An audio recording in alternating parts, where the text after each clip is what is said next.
રાજ્યમાં ડ્રગ્સ, દારૂ જેવા નશીલા પદાર્થોના સેવન અને વેચાણને મુદ્દે ચાલી રહેલી શાબ્દિક ટપાટપી વચ્ચે નવો ફણગો ફૂટ્યો છે. સુરતના વરાછા વિસ્તારમાં આવેલા બ્રિજ નીચે જાહેરમાં જુગાર ગાંજાનો અડ્ડો ચાલતો હોવાનો વિડીયો વાયરલ થયો છે. વિડીયોમાં 10 વર્ષનો છોકરો ખાટલા પર સૂતા જાહેરમાં ગાંજો વેચતો હોવાનું અને બ્રિજ નીચે જુગારધામ પણ ચાલતું હોવાનું દેખાયું હતું. એટલું જ નહીં, સમગ્ર પ્રકરણમાં ભાજપના ધારાસભ્ય મેદાનમાં ઉતરી આવ્યા છે.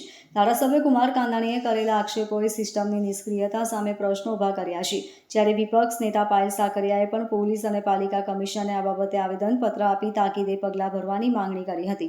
ત્યારબાદ સક્રિય થયેલા મનપા તંત્રએ મોડી સાંજે દબાણ દૂર કરવાની કામગીરી શરૂ કરી હતી. વરાછા વિસ્તારમાં પાટીદાર યુવાનો દ્વારા નિર્મિત વરાછા ગૌરવ સમિતિએ સરથાણા બ્રિજ નીચે જાહેરમાં ચાલતા જુગાર ગાંજાના વેપલા સામે બાયો ચડાવી છે. જાહેરમાં જુગારનો અડ્ડો ચાલતો હોવાનું, જાહેરમાં ગાંજો વેચાતો હોવાનો વિડીયો બનાવીને તે મારફતે સિસ્ટમ સામે સીધી આંગળી ચીંધવામાં આવી છે. આ બાબતે યુવાનોએ મેયર દક્ષેશ માવાણી અને પોલીસ કમિશનર અનુપમસિંહ ગહેલોતને રૂબરૂ મળીને આવેદનપત્ર પણ આપ્યું હતું. મામલો એટલો ગંભીર થયો છે કે વિધાનસભાના ધારાસભ્ય કુમાર કાનાણીએ પણ ડ્રગ્સ, દારૂ, જુગારના વેપલાની ટકોર સાથે સણસણતા આક્ષેપ કર્યા છે. ધારાસભ્ય કુમાર કાનાણીએ પાલિકા કમિશનરને આવેદનપત્ર આપ્યું છે અને તાકીદે બ્રિજ નીચેથી દબાણો દૂર કરવાની, ગેરકાયદે વસવાટ કરનારાઓને જગ્યાથી ખસેડવાની માંગણી કરી છે. ધારાસભ્યએ આપેલા આવેદનપત્રમાં જણાવ્યું હતું કે સૂર્યપુર ગરનાળાથી પ્રાણી સંગ્રહાલય, સરથાણા જકાતનાકા સુધી આવેલો બ્રિજ નીચે તેમજ વલભા ચાળિયા રોડ પરના ડિવાઈડરની વચ્ચે ખૂબ જ ભયંકર મોટા પ્રમાણમાં લોકો રહે છે. જેસીબી, ટ્રક, ટેમ્પો જેવા મોટા વાહનોનું પાર્કિંગ થાય છે, જેને કારણે તેની આડમાં ગેરકાયદે ધંધા જેવા કે અફીણ, ગાંજો, ડ્રગ્સ ખૂબ જ મોટા પ્રમાણમાં વેચાણ અને સેવન થાય છે. પારાવાર ગંદકી પણ થાય છે. લોકો અને સામાજિક સંસ્થાઓ દ્વારા આ બાબતે ધ્યાન મૂકવામાં આવ્યા હોય ગંભીર ગણી શકાય.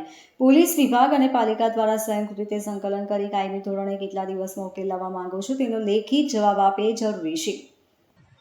आज रोज वराछा पुलिस स्टेशन के विस्तार में लंबे हनुमान रोड, उमिया माता रोड और जो वराछा मेन फ्लाईओवर है उसके नीचे जो लोग गैर कायदेसर तरीके से यहाँ पे जो बसावट करते हैं और यहाँ पे जो हमें रजूआत मिली थी कि यहाँ पे इलीगल लोग रहते हैं और यहाँ पे असामाजिक तत्वों की तरह बिहेव करते हैं, तो उसके लिए हमने यहाँ पे एक ड्राइव स्पेशल आयोजन किया। एसएमसी के साथ में रह के हमने यहाँ पे एक पूरा क्लीनअप जो ऑपरेशन है इसको अंजाम दिया है।